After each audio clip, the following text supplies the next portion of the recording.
Vous rêvez d'une vie plus épanouie et harmonieuse? Et si la solution était dans les couleurs qui vous entourent? ABC Talk vous propose de découvrir les secrets du pouvoir des couleurs avec Marianne Sauzé, architecte d'intérieur et designer depuis plus de 30 ans. Dans cette masterclass exclusive, elle vous révèle sa méthode unique, la Color Décothérapie. Plus de 7000 personnes ont déjà expérimenté cette approche révolutionnaire et en ont constaté les bienfaits. Pour assister à la masterclass Le mystère des couleurs, cliquez sur le lien en haut à droite de l'écran ou en description.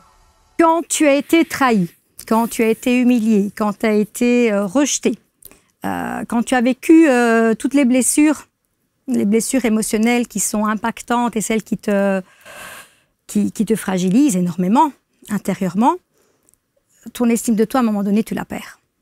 Tu la perds. Par contre, c'est celle qui m'a sauvé la vie. Merci à tous, bienvenue. On va accueillir Christine Bafumo sur le canapé. Bonjour Christine. Bonjour Marc. On parle pas en italien, Christine, hein? En napolitain? Non plus. En français. En français. Je vais me débrouiller, ok. Voilà. Et vous allez comprendre pourquoi on parle d'Italie, de Naples, bien sûr. Merci d'être là. Merci. Vous êtes coach, thérapeute, vous êtes auteur. On va parler de ce livre, hein, La fille en rouge. Vous ne l'êtes pas aujourd'hui, mais vous auriez pu être tout de rouge vêtu. Mais on va parler évidemment de votre parcours de vie et bien sûr de l'accompagnement que vous préconisez aujourd'hui. Alors vous avez une très belle phrase d'accroche qui dit comment passer, qui est une question, hein, comment passer de l'emprise au lâcher-prise? Parce que vous avez été sous emprise. Tout à fait. À tous les niveaux? À tous les niveaux. Oui, malheureusement, comme beaucoup de personnes aujourd'hui, la seule chose c'est qu'on en prend conscience très tard. Quand tu es enfant, tu ne sais pas si tu peux être sous emprise. Quand tu es adolescente, encore moins. Puis quand tu te maries très jeune, tu deviens maman très jeune aussi. Donc, tu es prise dans un rythme de vie où tu ne prends pas conscience de ce qui se passe à l'extérieur. Est-ce que être pris dans un rythme de vie, c'est être sous emprise? Non, dans un rythme de vie, le chamboulement que j'ai vécu quand je suis partie à 16 ans et demi, donc à Naples, je me suis retrouvée dans une ambiance au sud de l'Italie. Malheureusement, à cette époque-là, c'était encore la femme soumise. La femme, c'est celle qui est à la maison, qui grandit les enfants, qui cuisine, et c'est la belle-fille qui reste l'esclave. Et donc, à un moment donné, quand moi je me suis mariée, j'avais à peine 18 ans. Je suis tombée donc sous emprise, mais va le savoir, à 18 ans, tu ne peux pas savoir. Ouais. Donc non, c'est dans ce rythme-là, je voulais dire, dans ce rythme toxique, dans ce cercle vicieux. Qu'est-ce que vous avez fait pour sortir de ça? J'ai mis pas mal de temps. Un billet d'avion? 2 heures de vol. 2 heures de vol. 2 heures de vol. Et direction Bruxelles. La Belgique. Et donc, en 2 heures de vol, ma vie a été complètement chamboulée. C'était un déchirement, c'était inattendu. Et parce que je ne voulais pas rentrer en Belgique, même si un jour je devais divorcer, je voulais rester vivre à Naples, parce que mon fils, j'ai 3 enfants, puis j'avais ma vie, mes amis, mon travail, et puis la vie à Naples, c'est le soleil. C'est une ambiance différente, l'énergie est différente. Et en 2 heures de vol, un matin, j'ai pris une décision. J'ai pris comme seul bagage ma petite fille qui, à l'époque, avait 9 ans, ma 3e fille.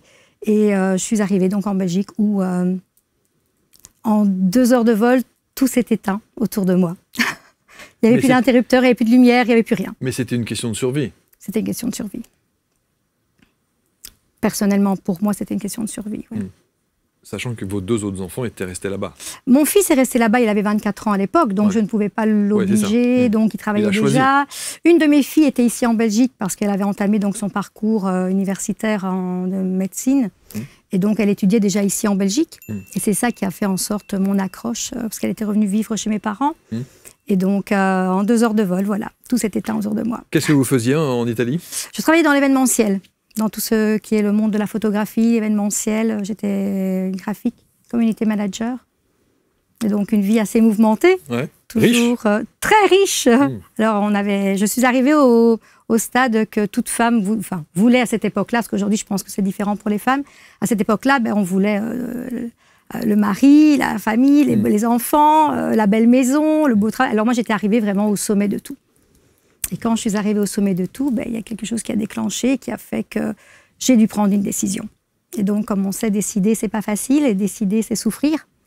Et donc, j'ai dû prendre une décision qui m'a fait beaucoup de mal. Et qui a engendré beaucoup de mal aussi. Évidemment. autour. Quoi. Ouais. Autour, ouais, c'est ce qu'on appelle les dommages collatéraux qui sont inévitables quand on est dans une situation de survie. Tout à fait. On peut le comprendre. Saviez-vous que la qualité de votre relation avec votre mère détermine votre vie affective et que celle avec votre père conditionne votre vie sociale, professionnelle et même financière? Ce ne sont pas que des idées symboliques ou spirituelles, c'est une réalité énergétique, émotionnelle et je dirais même presque cellulaire. Tant qu'il y a du conflit, du rejet, de la tristesse ou du non-dit envers vos parents, votre vie reste bloquée dans certains domaines. La constellation intégrale, 100% constellant, est un format unique que j'ai créé pour aller libérer ces racines invisibles. Nous allons travailler profondément la relation à la mère, puis au père, au travers de sessions puissantes, incarnées et transformatrices. C'est une traversée qui vous reconnecte à votre puissance intérieure, vous ouvre à la paix en vous sert à fluidifier vos relations et vous redonne les clés pour reprendre votre juste place dans votre vie. J'aurai le plaisir de vous faire vivre cette expérience unique et inédite, profonde et réparatrice, une journée intense, précieuse pour vous, pour vos enfants et pour tout ce qui dépend encore de votre histoire familiale. Je vous invite à retrouver toutes les dates, les villes et les lieux sur abctalk.fr. J'ai hâte de vous retrouver pour une expérience inédite et mémorable.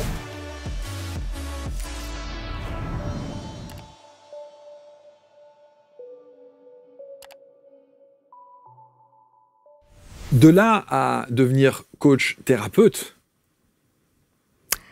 eh bien, moi-même, je ne le pensais pas. Jamais. Et donc, ça s'est passé comment? Bien, je suis arrivée ici donc un 1er novembre 2011. Donc, du soleil de l'Italie, j'arrive sous le brouillard de la Belgique. Tout s'éteint autour de moi, comme je le disais tout à l'heure. Et j'avais donc ma petite fille qui avait 9 ans à l'époque, qui m'a tenue. C'est elle qui m'a tenu la main, c'est elle qui m'a donné... c'est elle qui vous encourage? C'est grâce à elle que je me suis donc relevée tout doucement. Parce qu'en fait, mon fils là-bas m'a renié pendant 3 ans parce qu'il n'a jamais accepté ma décision de partir. Ma fille ici était en pleine étude et donc elle a voulu rester neutre parce qu'elle souffrait tellement intérieurement qu'elle préférait rester neutre. Et donc la seule qui, à l'époque, elle avait 9 ans, donc elle ne savait pas c'était quoi tout ce qui se passait, je la prends d'une maison de vacances, villa, piscine, le soleil, je la mets dans un petit appartement de 60 mètres carrés, où le soleil n'apparaît quasiment jamais l'hiver. Et donc, Anna a beaucoup souffert. Anna, c'est ma 3e fille. Et donc, qu'est-ce qui s'est passé? J'ai vécu une année en apnée psychologique où je n'avais plus envie de rien. Plus envie de rien, j'avais plus rien. J'avais plus de clé de maison, j'avais plus de clé de voiture, j'avais plus mes amis, ma vie. Un démarrage à zéro, quoi. Et c'était le début des réseaux sociaux. Donc, ce qui m'a aussi sauvée, on va dire à l'époque, ça a été, heureusement, les réseaux. Les réseaux, parce que je voyais défiler mes amis, la vie de mes amis là-bas. Et quand elle me téléphonait, elle me disait « Qu'est-ce que tu fais ?» J'étais en pyjama, à 18h, la Belgique, tout est fermé. En Italie, tout commence à vivre à 18h. Les Belges sont très contents parce que c'est un joli portrait. Mais c'est vrai qu'à 18h30, en Belgique, tout est fermé. En Belgique, les magasins ferment. Et donc, moi, c'était un rythme de vie. Moi, je me levais le matin, mes enfants à l'école. Le magasin ouvrait à 9h. À 13h, on arrêtait. De 13h à 16h, comme il fait très chaud à Naples, les magasins sont fermés. On réouvre à 16h, 17h et on ferme à 22h. Quoi.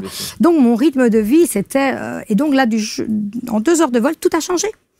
Et ça me fait rire parce que j'ai eu beaucoup de mal à me réhabituer en Belgique. Énormément de mal parce que tout était très précis. Je ne sais pas si vous connaissez Naples. Non. La côte amalfitaine, c'est très bruyant, c'est chaotique, ça vit, il y a de la vie. Et donc, en Belgique, c'est beaucoup plus restreint, c'est beaucoup plus calme. Et donc, une année en apnée psychologique. 1 mois après mon retour en Belgique, j'ai fait une tentative de suicide tellement j'étais au fond du trou. J'étais au fin fond du trou. Personne ne me comprenait. Donc, en Italie, la belle famille ne comprenait pas. Ma famille ici en Belgique ne comprenait pas le choix et tout ce qui se passait autour. Et donc, je me suis retrouvée seule face à moi-même. Et puis, un soir, donc, après 1 an, grâce au réseau, grâce à une vidéo que je regarde, le pouvoir de l'intention, et il y a un petit quelque chose qui se déclenche. Et je vais m'informer. Et j'étais au fin fond du trou. J'étais vraiment très très très loin. Et je m'inscris à une conférence. Et quand j'arrive à cette conférence, 1 mois plus tard, le hasard, ce monsieur qui présentait donc cette conférence, par hasard, arrive en Belgique 1 mois après. Et donc, qu'est-ce que je fais? J'étais au fin fond du trou, vraiment. Je ne pouvais même pas me permettre, donc, parce que sans argent aussi, je suis revenue. Moi, j'ai tout laissé, mon travail, tout ça. Et donc, je dis, je vais y aller. Ce soir-là, il y avait une tempête phénoménale en Belgique. Donc, j'arrive à Bruxelles, je demande à mon papa la voiture à prêter et je participe à cette conférence. Et dans cette conférence, on avait 400 personnes où il y avait beaucoup d'émotions. Et à la fin de cette conférence, je me lève et je vais à la rencontre de ce monsieur qui présentait donc cette conférence. C'était sur la gratitude. Je ne savais même pas c'était quoi la gratitude à l'époque. Et je lui serre la main et je lui dis, est-ce que vous allez venir faire des formations en Belgique? Parce qu'il y avait cette envie de vivre à l'intérieur de moi qui disait, il faut que je me relève pour mes enfants, pour mes parents. Et en lui serrant la main, ce petit jeune, parce qu'il était très jeune, me dit, vous vivez où? Et je dis, je vis à Mons. Et il me dit, vous avez peur de venir à Paris faire des formations? J'ai des gens qui viennent de tout le monde entier. Et vous, pour 2 heures de trajet, vous avez peur. Alors moi, dans ma tête, si j'avais une bulle autour de ma tête, c'était pas d'argent, plus de maison, plus rien. Qu'est-ce que je vais lui expliquer, moi, celui-là? Ok. Donc je reste là bien droite et je lui serre la main. Et là, lui, qu'est-ce qu'il a fait? Il a semé une graine, il m'a challengé. Et ce début de challenge, c'est ce qui m'a réanimée. Parce que pendant cette conférence, il a posé une question. Et pour qui est-ce que tu dois regagner le fait de ton énergie? Pour qui a le droit de te voir heureuse aujourd'hui? Et mon papa méritait de me voir heureuse. Et donc ce soir-là, c'est mon cœur qui s'est emballé. J'ai dit, mon papa, avec tous les sacrifices qu'il a fait pour moi, j'avais ce besoin de le rendre fier, j'avais le besoin que mon papa me voie un jour sourire.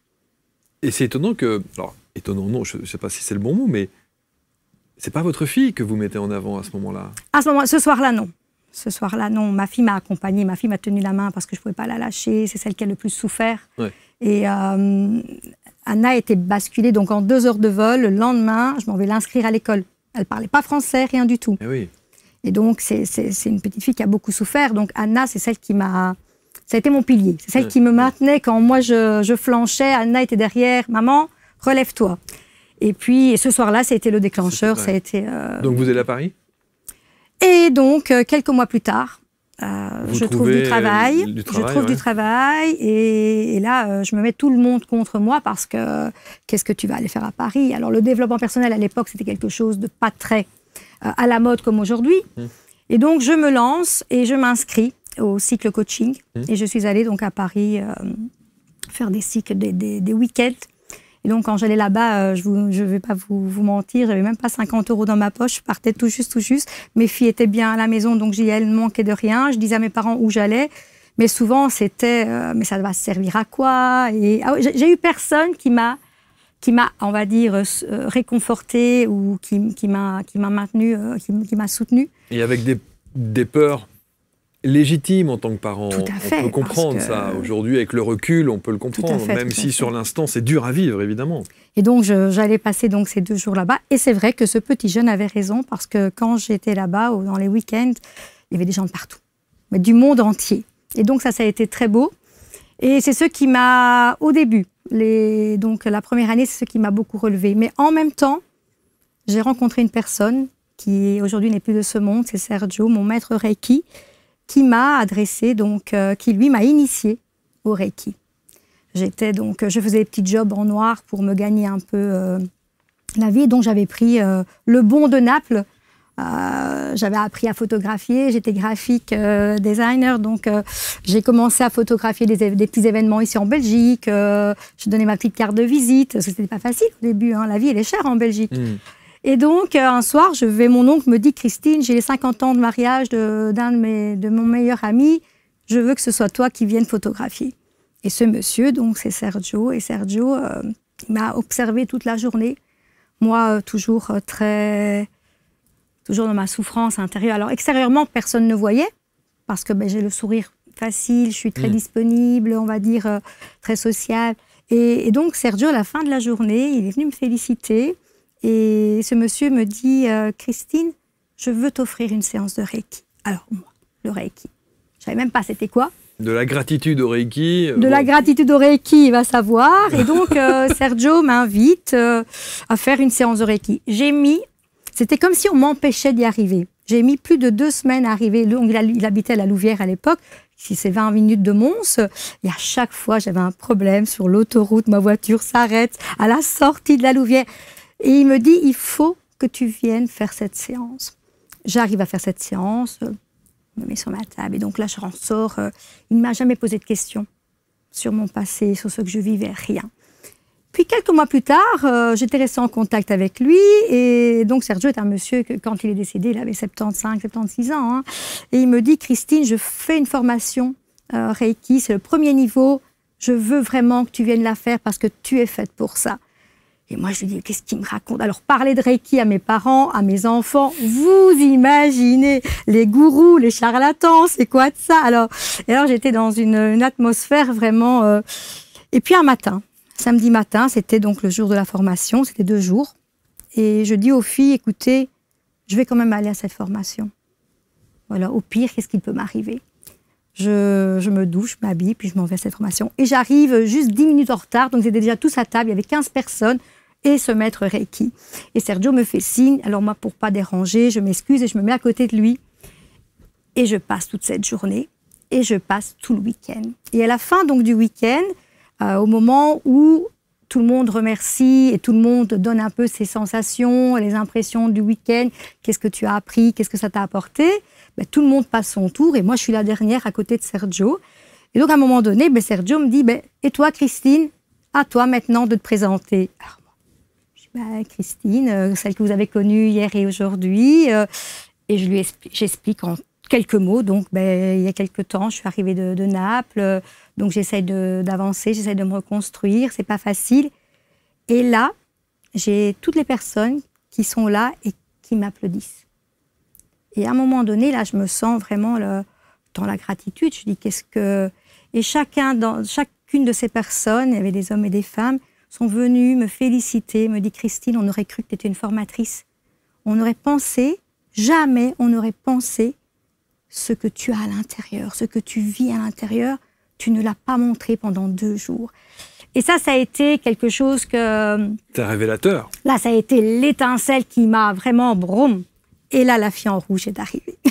Ça, c'est incroyable. Mais alors, et vous en avez écrit un livre, évidemment, qui est ici, De l'émotion à l'action.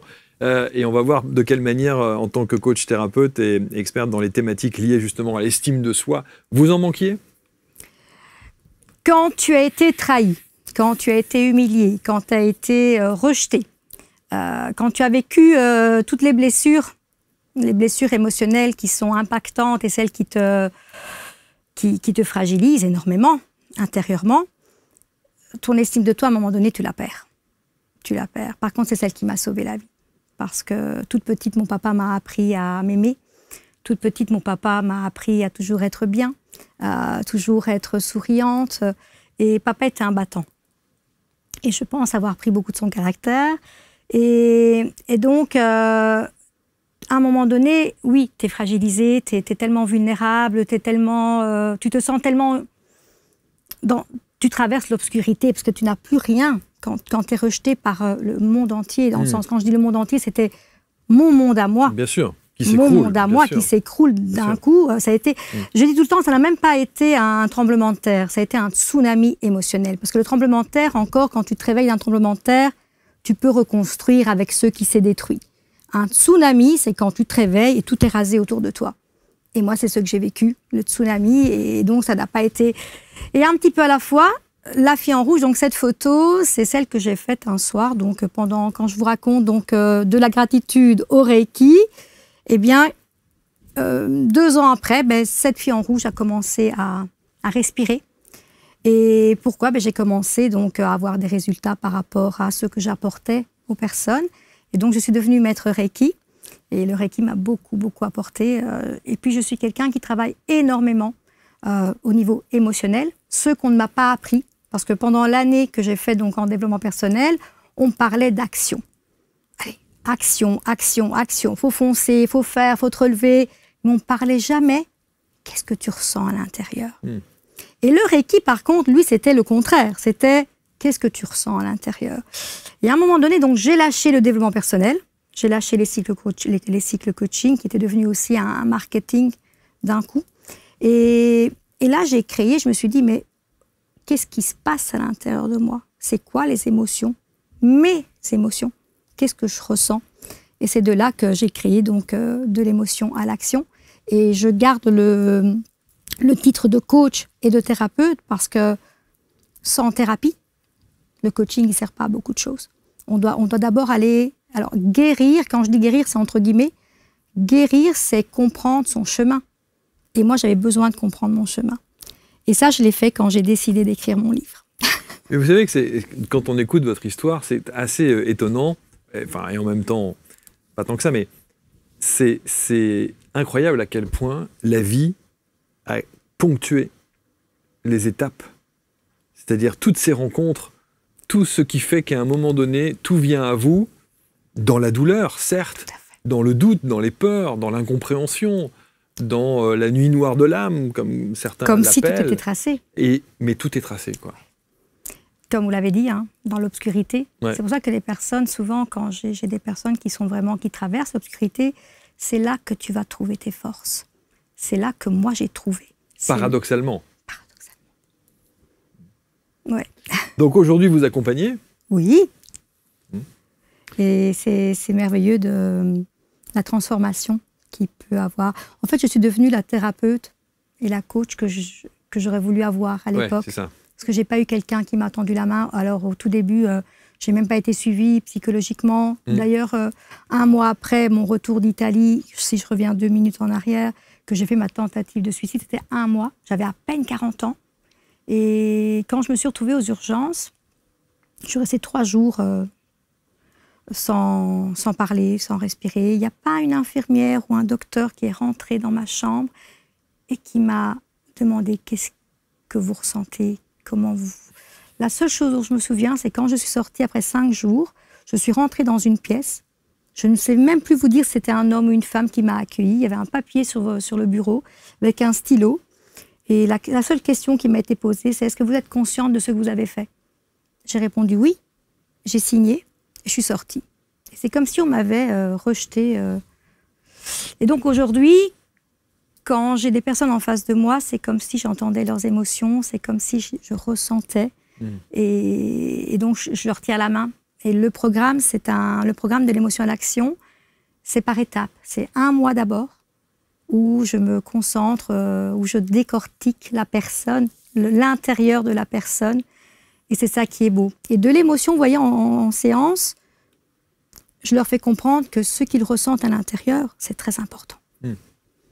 Et souvent, les personnes, elles essayent de... Alors, moi, j'essaye de les ouvrir à leurs émotions.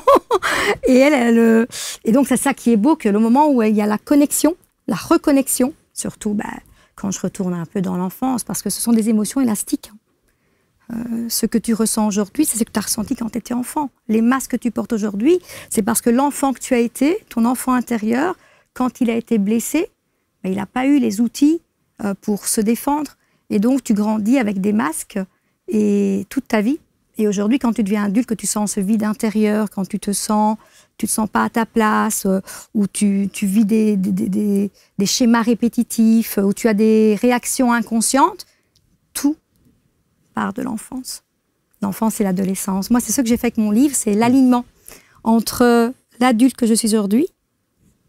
Je suis allée rechercher la petite fille que j'étais, l'adolescente en souffrance, à celle que je suis aujourd'hui. Et donc cet alignement-là, c'est la force. Et c'est là qu'arrive l'estime de soi. Et vous vous êtes posé la question de la légitimité que vous pouviez avoir. Est-ce que tout ce que vous avez vécu était suffisant pour vous dire « oui, je suis légitime à », parce qu'avec ce que j'ai enduré, je pense que je peux comprendre, accompagner et coacher et être thérapeute? Ou est-ce que vous étiez encore dans le doute, voire le déni parfois Mais on se sent jamais totalement en légitimité quand on fait ce métier. Alors au tout début, j'avais même pas, quand j'ai commencé sur les réseaux sociaux, il n'y avait pas mon nom et prénom, c'était CB, coach de vie à l'époque. Et je ne parlais jamais de mon histoire, parce que justement, j'avais honte de cette histoire. Pourtant, elle est C'est par après. Non seulement il n'y a pas à avoir honte, mais en plus elle est criante de... Mais pour répondre à votre question sur la légitimité, à l'époque, quand je me suis lancée en tant que coach thérapeute, je ne parlais pas de mon histoire. Puis on restait souvent dans le professionnel.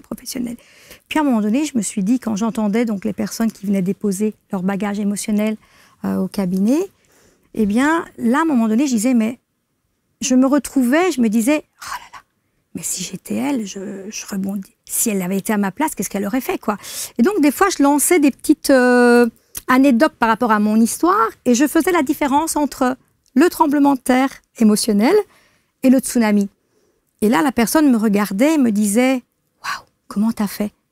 Et c'est avec ça que à chaque séance, je me nourrissais intérieurement.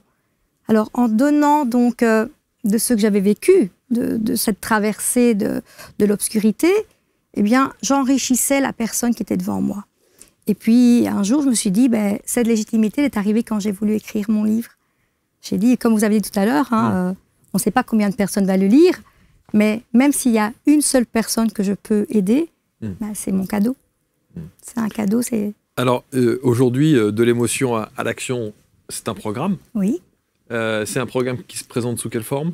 Alors, sous quelle forme? Je reçois la personne pendant 1 mois, une fois par semaine, des séances de 2 heures. Chaque séance dure 2 heures. Alors, pourquoi 2 heures? Parce que lorsque je me suis retrouvée chez un psy, parce que j'ai tenté une fois ou deux, et donc à l'époque, 45 minutes, je ne me sentais pas prise en considération. Et en 45 minutes, tu n'as pas le temps de découvrir qui tu as devant toi. Et la personne, quand elle retourne, donc quand elle ferme la porte du cabinet, qu'elle retourne, et que c'est comme si tu l'as laissée encore une fois dans l'arène. Et elle est face au lion, elle est face à plein de choses. Et donc des séances de 2 heures, pourquoi? Parce qu'en 2 heures de temps, j'ai le temps de voir qui est la personne qui est devant moi, j'ai le temps de voir où je peux travailler, où je peux appuyer. Et donc, thérapie et coaching. Et donc, 2 heures, je vois la personne, elle arrive tout le temps dans une posture très triste, très fermée, sourit pas, les yeux... 3 minutes après qu'ils se sont assis, il y a des larmes. Homme ou femme, il y a des larmes. Ça craque. C'est tout le temps. Ce qui est bien. Ah, c'est magnifique. C'est libérateur. C'est magnifique. Évidemment. Et donc, quand ils repartent, après 2 heures, même si on n'a pas... C'est un premier travail, et 2 heures d'écoute, 2 heures de bienveillance. La personne retourne déjà avec une posture plus droite, le sourire, et on voit déjà un visage différent. Et donc, 1 fois par semaine, donc c'est 8 heures de coaching pendant 1 mois, 1 fois semaine, mais j'ai tous les jours, si la personne a une difficulté par rapport à ce qu'on a travaillé, parce qu'en fait, la transformation, c'est tous les jours, c'est pas que pendant ces 2 heures-là. Bien sûr. Il y a des petites mises en action, il y a des prises de conscience, et donc je travaille sur ça. Alors, pendant les séances, qu'est-ce qui se passe? Je travaille par rapport aux besoins de la personne. Je vais d'abord voir ses valeurs, d'où elle vient, et puis on travaille sur les besoins actuels de la personne. Et donc souvent, je passe par la reconnexion à l'enfant intérieur, c'est très beau, le recouvrement d'âme, dont on va rechercher les parties, les fragments de vie où on perd son énergie, parce que toute notre vie, quand on vit des chocs émotionnels, des traumas, des déceptions, des relations toxiques, on perd on perd de l'énergie. Et c'est comme si, à un moment donné, quand tu arrives adulte, tu as tellement perdu de fragments que la plupart des gens qui me disent, pendant que je fais un recouvrement d'âme, j'ai perdu ma joie de vivre. Ça, c'est la joie de vivre, c'est la première chose. Qu'est-ce qu'on t'a enlevé? Qu'est-ce que cette personne t'a enlevé? Qu'est-ce que cette situation t'a enlevé? Ma joie de vivre. C'est la première chose que j'entends à chaque fois. D'ailleurs, j'ai toujours un sourire quand parce que j'ai mon petit carnet, quand je posais beaucoup de questions. Je travaille beaucoup sur le non-verbal de la personne et sur ceux qui n'osent pas être exprimés. Et donc là, moi, je les mets à leur aise. Je vous dis, c'est comme si je décortiquais la personne et là, on va chipoter, on va libérer tout ce qu'on appelle les nœuds émotionnels. Quelle différence il peut y avoir entre ce que vous faites, et je suis toujours étonné dans les accompagnements de coaching par, j'allais dire, la manière si efficace que vous avez à entrer dans l'univers de la personne, qu'un psy dit classique n'a pas nécessairement. Vous évoquiez les 45 minutes qui n'ont servi à rien. Alors évidemment, il y a des séances, encore une fois, il ne s'agit pas de tirer à boulet rouge. Je n'ai rien contre les psys. D'ailleurs, j'ai ma fille qui est sûr. accompagnée par une psy formidable, Anna. Psychiatre ou psychologue, on est bien d'accord que c'est essentiel. Je vais vous donner un exemple tout banal que j'ai vécu. D'ailleurs, c'est le seul exemple que je mets dans mon livre. Une jeune fille de 19 ans est arrivée à moi. Sa maman m'appelle. Écoutez, ma fille va pas bien. Elle n'est pas bien, elle ne respire quasiment plus. Elle a toujours des crises d'angoisse. Et j'ai dit, écoutez, elle a 19 ans, donc est-ce qu'elle peut venir toute seule? La gamine vient en cabinet, donc elle rentre toute timide, toute belle, et je la mets à son aise. Et à un moment donné, donc elle me dit, donc elle s'ouvre un peu, et elle me dit, vous savez, je prends des antidépresseurs. Alors moi, je reste neutre parce que voilà, il n'y a aucun jugement pendant les séances. Et elle me dit, je dis, ok, depuis quand tu prends des antidépresseurs? Depuis 2 ans. Elle a 19 ans. 19 ans. Elle me donne. Alors là, moi, là, je revis parce que c'est ce que j'ai vécu moi aussi vers mes 16 ans, 17 ans. Et donc, cet enfant me dit mais j'aimerais bien les arrêter, mais je ne sais pas, le docteur ne veut pas que je les arrête. Et à un moment donné, je lui pose la question. Je lui dis et pourquoi tu prends des antidépresseurs? Quelle a été donc pourquoi on t'a prescrit? Et elle me dit parce que je suis triste, parce que j'étais triste. Et donc, je la regarde, je dis on t'a posé la question du pourquoi tu étais triste. Et là, je sens une connexion, elle me regarde et elle commence à pleurer. Et elle a pleuré pendant 10 minutes parce que jamais personne ne lui avait demandé pourquoi elle était triste. Elle était suivie par son généraliste, par une psychologue et par un psychiatre. Et personne n'a posé cette question. Et cet enfant, aujourd'hui, elle est partie faire son Erasmus, je pense qu'elle est au Canada. Et alors, bien sûr, on ne peut pas enlever les antidépresseurs comme ça. Évidemment. On a dû prendre le rythme. Mais je trouve ça, c'est affreux de ne pas prendre en considération la personne. Et encore une fois, on ne se substitue pas à un avis médical. Non, pas du tout, pas du tout. Mais moi, je trouve ça très triste pour l'avoir vécu. Oui, bien sûr, non, mais bien sûr. En tout cas, vous êtes face à une réalité qui est voilà, incroyable. Non, rien du tout. J'ai une fille qui est médecin, donc je n'oserais même pas. Ouais. Mais je veux dire, moi, c'est quelque chose que j'ai vécu en séance. Ouais, et c'est pas une seule fois. C'est pas une seule fois. Et comment vous expliquez ça alors? Parce que ça veut dire quoi? Ça veut dire, alors, soit effectivement, le ou la psy n'était pas nécessairement très, très compétente, mais ou est-ce que c'est une façon de faire chez les psys où on n'est pas obligé d'aller... vous savez, moi j'ai fait des séances aussi chez les psys. Et je me suis retrouvé face à des psys, et je trouve que c'est une méthode, mais en tout cas qui ne me correspond pas et qui ne me va pas, c'est le Vous voyez ce que je veux dire? Voilà. Mais vous pensez... Je répète, je n'ai absolument rien, parce qu'il y a voilà, chacun a sa façon. Exactement, et encore Par contre, je vais vous dévoiler quelque bien. chose. C'est pas un secret, parce que j'en parle souvent. Ça fait 2 ans que j'ai accompagné des psys. J'ai accompagné des psys qui viennent, et j'ai formé. Donc moi, j'ai une masterclass qui parle, futur coach, futur thérapeute, où je donne ma méthode. Donc, c'est pas... Je veux dire, c'est ma méthode. Oui. Et c'est celle qui fonctionne, c'est celle qui a des résultats, parce que j'ai des résultats. Et j'ai des psys qui me disent, par exemple, Christine, parce qu'ils sont venus en séance pour une problématique qui leur appartient, parce que chacun, voilà. Et donc, moi, je reconnecte directement, l'enfant, l'adolescent, ta vie, ton passé. Et un jour, j'ai une psy qui revient et il me dit, Christine, vous savez, j'étais trop heureuse ce matin quand j'ai fait une séance. J'ai utilisé votre outil sur l'enfant intérieur et quel résultat, quelle transformation. Et ça, c'est beau. Alors, je vous répète, j'ai des psys qui viennent en formation, j'ai des psys qui sont venus en séance. Je pense que chaque être humain devrait être suivi. Après, j'ai un ami un jour qui m'a dit la différence entre quand on vient en séance chez toi et ce que lui avait vécu, par exemple par son expérience personnelle, avait dit quand on vient chez toi, quand on rentre, c'est une âme qui t'accueille. Quand on va chez un psy, enfin, je dis psy, mais non, c'est pas général. On est bien d'accord. C'est froid. Ouais. Et donc, c'est souvent cette barrière qui est là en face. C'est pour ça que si jamais des personnes qui nous écoutent doivent aller chez des psys, il y a voilà, ayez le feeling. C'est nécessaire. C'est nécessaire. Moi, je pense que chaque être humain devrait être accompagné. Mais on dit qu'il n'y a pas de mauvais psy. En revanche, vous avez des psys qui ne vous correspondent pas. Oui, le feeling, c'est ça que j'allais dire. Voilà. Ayez le feeling. Il faut avoir le feeling. Trouver un bon. Il faut avoir le feeling. Ouais. C'est plus difficile, par exemple, de trouver plus vite un psy, parce que coach et thérapeute, aujourd'hui, on est sur les réseaux. Donc, on a notre... Il y a tout et n'importe quoi aussi. On est bien ça, il faut faire attention. Moi, c'est ça que je disais, que le développement personnel, il faut faire très attention. C'est notre hantise, nous. Voilà. Et on en reçoit beaucoup, évidemment, et des coachs, évidemment.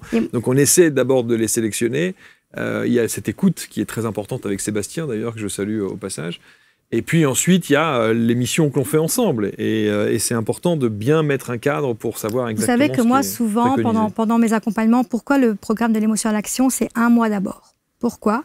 Parce qu'après, je laisse le temps à la personne de se mettre, de mettre en place tout ce qu'elle a appris. Alors, qu'est-ce qui se passe après le 1 mois? Après le 1 mois, ça dépend. Ça dépend. 1 mois, c'est un tremplin. Et il y a des personnes, ça dépend le rythme de la personne. Il y a des personnes qui reviennent, par exemple, moi j'offre une séance après 1 semaine, c'est mon cadeau. C'est ma manière de les remercier. Donc ils ont une séance après 15 jours de programme où on fait un état des lieux, on fait une mise à niveau, on regarde un petit peu ce qui s'est passé, qu'est-ce qui a changé, quelles sont les prises de conscience. 15 jours de programme, c'est 2 fois 2 heures. C'est 1 mois. Donc le programme de l'émotion à l'action, c'est 1 mois. Okay. Et moi j'offre une séance après 15 jours. Okay. Donc je les revois après 15 jours pour voir un petit peu comment ça se passe et tout ça. Et donc, tu as des personnes qui reviennent, par exemple, qui ont ce besoin de revenir 1 fois tous les 15 jours. Il y en a qui viennent 1 fois par mois.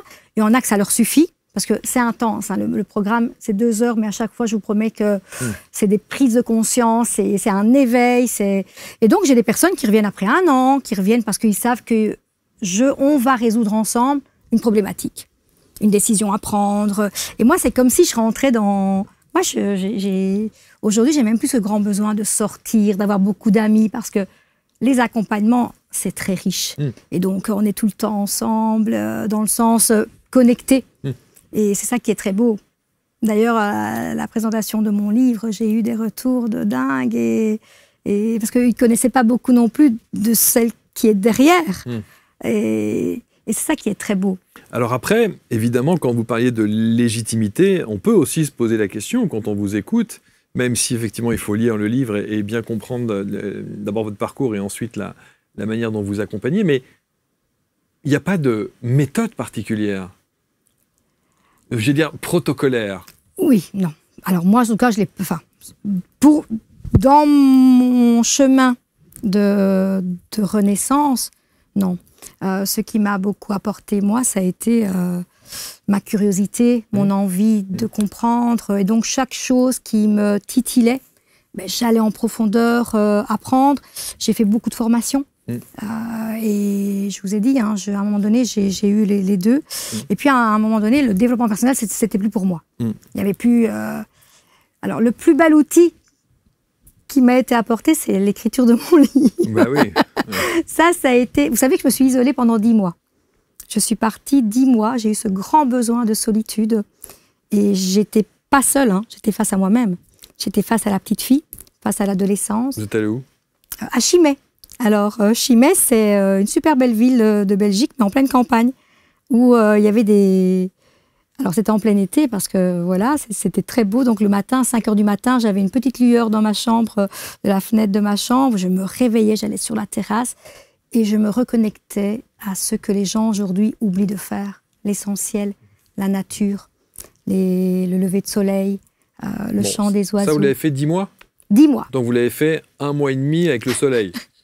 Le reste du temps, il est Je suis revenue en plein hiver parce que tellement... Non, je veux dire, mais se reconnecter à l'essentiel.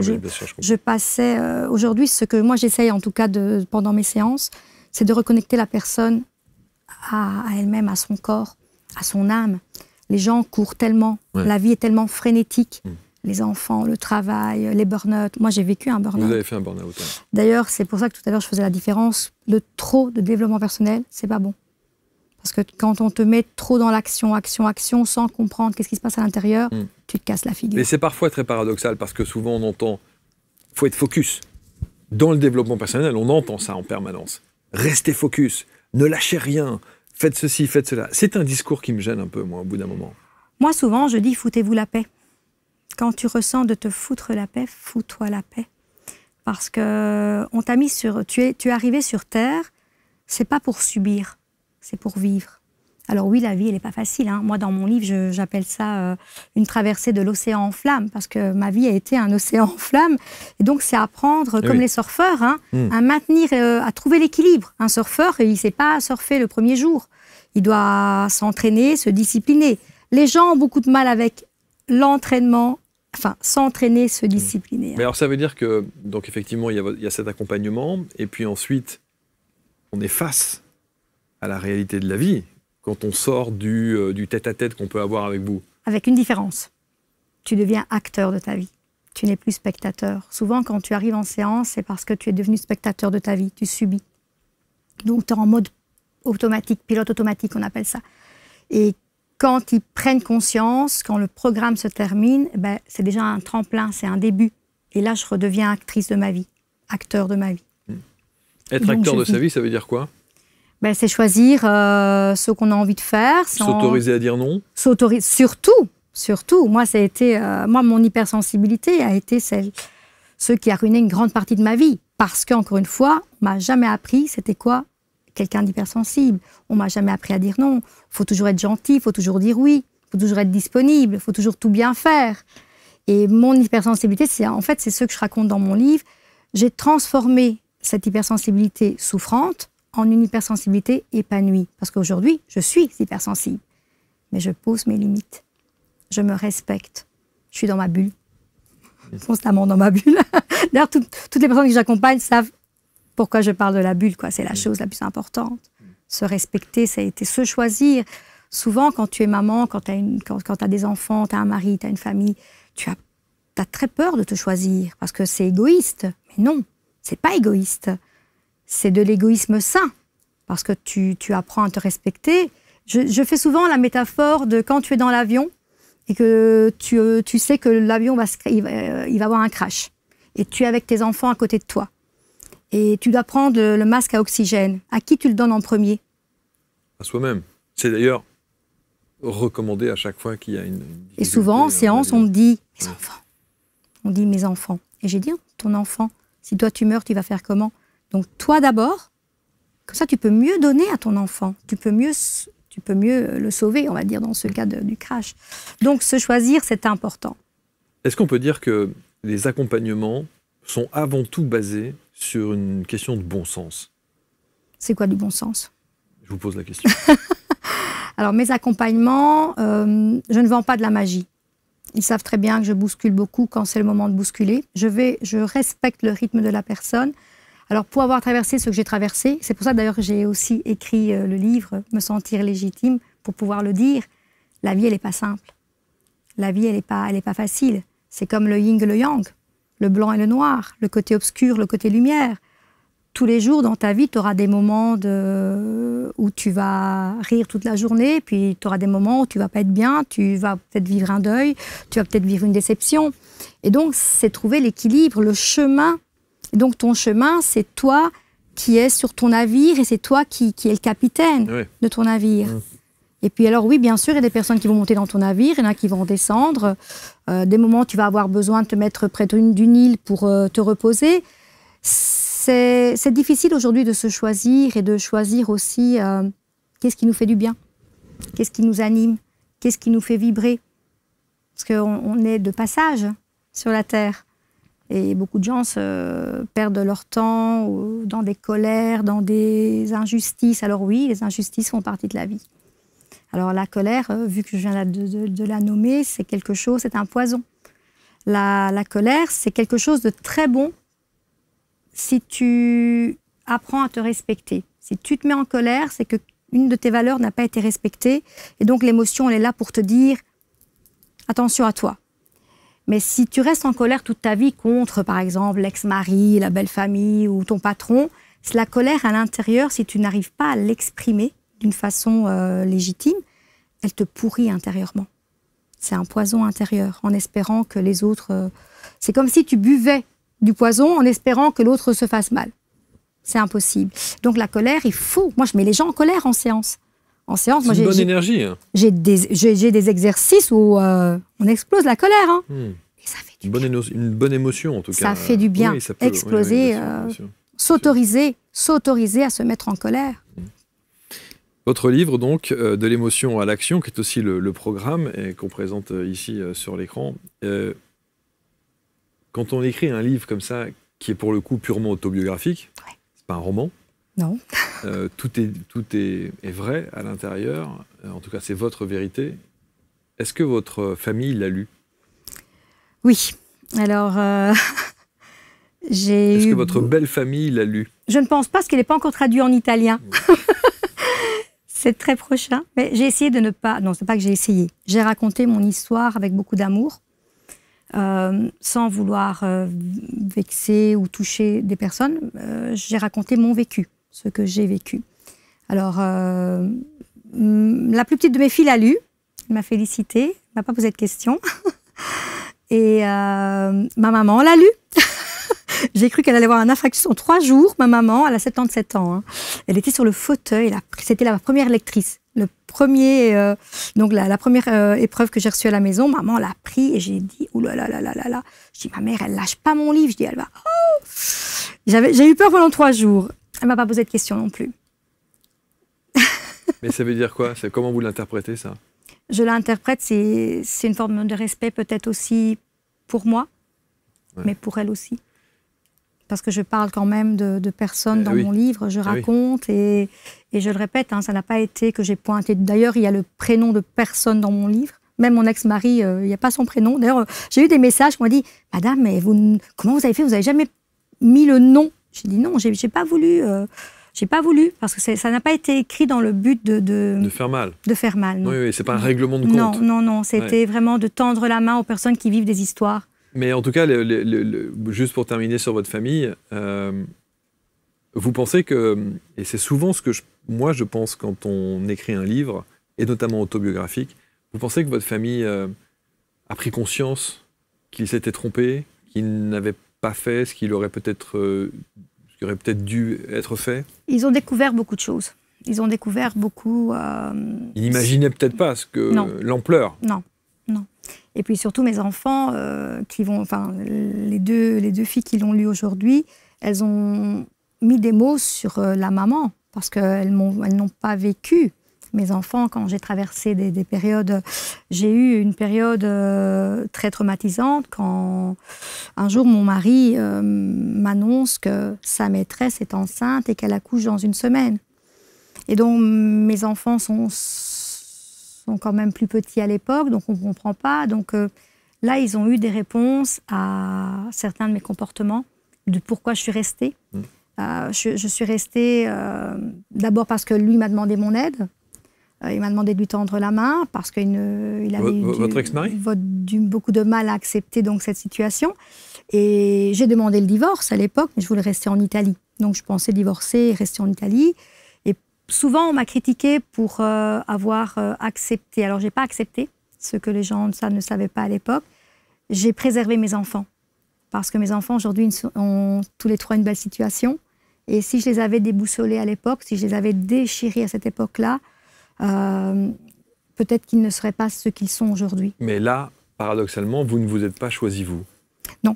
Et c'est pour ça que, après, j'ai compris. À cette époque-là, j'ai choisi le bien-être de mes enfants. En espérant, parce que toute femme, quand elle est trahie, à un moment donné, elle espère que ça va s'arranger. Mais dans votre coaching, dans votre accompagnement, vous préconisez presque l'inverse, en disant...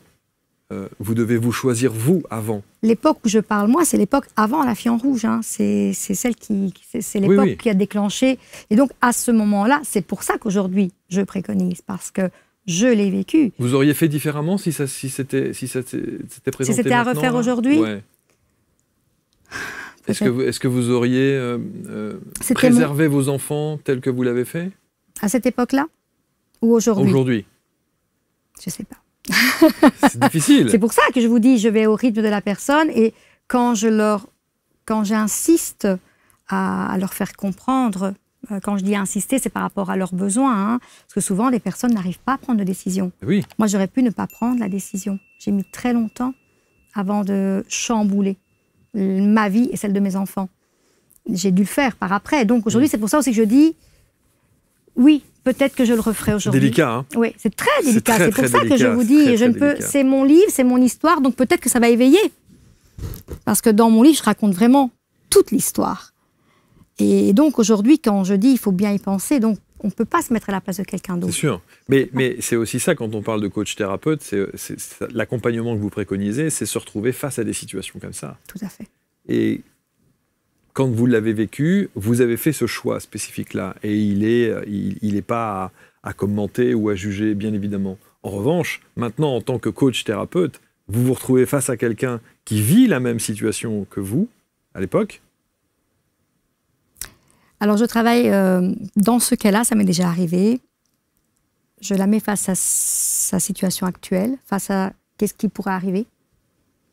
Et en même temps, souvent, on me demande comment tu as fait. Donc, je raconte un peu. Et là, eux peuvent prendre conscience, prennent conscience. Ce que moi, je n'ai pas eu à cette époque-là. Moi, j'ai eu personne à cette époque-là qui m'a dit, Christine, fais ci ou fais ça, ce serait mieux.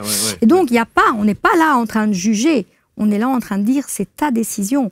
Jamais vous devez, quelqu'un qui va voir un thérapeute ou un coach ou un psy, on ne doit pas infliger une décision. C'est la personne qui doit être amenée à prendre la décision. Alors, tu prends une décision, je t'accompagne à travers cette décision. On assume. Donc, oui, c'est pas facile de décider. C'est sûr, c'est sûr. Et puis encore une fois, pas de jugement. Non, surtout ça, il n'y a jamais. Quand aujourd'hui ça va bien installé sur un canapé sous les éclairages, en disant il faut faire ci, il faut faire ça, il faut se diriger vers ci, il faut commenter ça, c'est facile. Hein. Souvent on me dit t'es chanceuse. Je dis mais si tu lis mon livre, peut-être tu vas comprendre que je ne suis pas chanceuse, mais je suis alignée aujourd'hui. C'est différent. Vous vous sentez alignée, ouais. Ben, chaque jour on apprend. Bien sûr, bien sûr. Chaque jour. Moi je découvre chaque jour et dans chaque accompagnement, je découvre encore des parts de moi-même. C'est ça qui est très beau. Et oui, parce que c'est ça qu'on dit régulièrement, en tout cas les coachs et les thérapeutes le disent, ils disent à quel point ça les aide aussi. Et c'est extrêmement enrichissant que de se retrouver face tout à fait. À quelqu'un qui arrive en séance, c'est quelqu'un qui se dit « j'ai besoin qu'on m'aide ». Donc il prend la décision, il a cette motivation de croissance. Et donc, donc, tu es là et tu dépenses ton énergie, mais tu en prends aussi. Moi, je coacherais des séances. Un soir, j'ai une dame je l'avais prise en urgence, elle m'avait fait un message. J'ai dit, écoutez, je peux vous prendre ce soir, donc je travaille. J'avais pris ma dernière séance, on a terminé, il était 21h. Et en partant, elle me remercie, elle me tient la main, elle me dit, oh, vous devez être épuisée. Et là, je lui ai souri, je lui ai dit, vous m'avez donné beaucoup d'oxygène. Je ne suis pas épuisée. Au contraire, mon cœur était gros parce qu'elle repartait avec une petite lumière, un petit espoir. C'est ça qui est beau. En tout cas, j'invite tout le monde à lire le livre. On met les références autour de cette vidéo. La fille en rouge, c'est en auto-édition ? Oui. Donc il est sur toutes les plateformes, oui, bien sûr. Oui, sur Amazon.fr. Et alors là, dans quelques jours, il sera dans toutes les librairies. France, Belgique, Québec. Ah, je tombe sur Guy Corneau. Ah oui, j'ai adoré. Et c'est là, renaître. Et vous voyez, il n'y a pas de hasard. C'est son interview qui a déclenché la renaissance de la fille en rouge. Renaître émotionnellement. C'est fou, hein ? Guérir, c'est renaître. Je tombe pile j'ouvre au hasard comme ça, je tombe sur Guy Corneau. Quel homme extraordinaire il était. Ouais. Ouais. En tout cas, bravo parce que je trouve que se faire seul, parce que vous vous êtes fait seul, comme ça, c'est quand même très fort. D'autres auraient sombré. Vous avez eu effectivement ce relan de vitalité, d'envie, de survie aussi. Je suis toujours admiratif aussi de voir à quel point on peut sortir un pavé comme ça et raconter son histoire. Est-ce qu'à la fin de l'écriture de ce livre, vous vous êtes dit « j'ai tout dit » ? J'ai dit une grande partie, en tout cas. Ouais, de votre vie. En fait, c'est comme si je m'étais délivrée. C'était une délivrance. Mais oui, c'est une vraie valeur thérapeutique. Oui, sincèrement. Écrire un livre. Ouais. Sincèrement, qu'on le publie ou pas, ça a une vraie valeur thérapeutique. D'ailleurs, j'ai des personnes aujourd'hui qui écrivent leurs livres. Mais bien sûr, c'est un exutoire. Des personnes qui viennent en coaching. J'essaie de le faire aussi. C'est vraiment très, très, très beau. C'est une autre... Ça a été mon plus bel outil, en tout cas, thérapeutique. Donc, et en séance, pour rebondir sur ce que vous venez de dire, je dis tout le temps à la personne, n'ayez pas peur de me faire un message, de m'appeler s'il y a quelque chose qui ne va pas pendant le programme, parce que là, dans ce que vous traversez, vous êtes seul face à vous-même. Qu'il y ait une famille autour de vous, qu'il y ait des enfants, un mari, une épouse, vous êtes seul face à vous-même. Parce que c'est là qu'on se met seul face à soi-même et c'est là qu'on prend conscience. Bravo pour ce parcours, bravo. Merci beaucoup. Les enfants vont bien. Tout le monde va bien, les petits-enfants aussi, hein, je suis mamie, j'en ai 4. J'en ai 2 à Naples et 2 en Belgique. Et donc, vos enfants qui sont restés à Naples, vous avez une bonne relation? Oui, aujourd'hui, oui. Oui, aujourd'hui, oui. Heureusement. Et plus du tout avec votre belle famille? Quand je vais là-bas... vous y allez quand même? Oui. Non, quand je vais là-bas, je retourne chez ma maison. J'ai mon fils qui vit à Naples. Ouais. J'ai gardé un bon lien avec tout le monde. Ok. Apaisé maintenant? Oui, bien sûr. J'ai retrouvé ce que je n'avais jamais ressenti avant, c'était la paix intérieure. Est-ce que vous avez pardonné? Je me suis pardonnée à moi-même pour avoir trop aimé. Et c'est là le plus beau pardon. Vous avez trop aimé? J'ai trop aimé.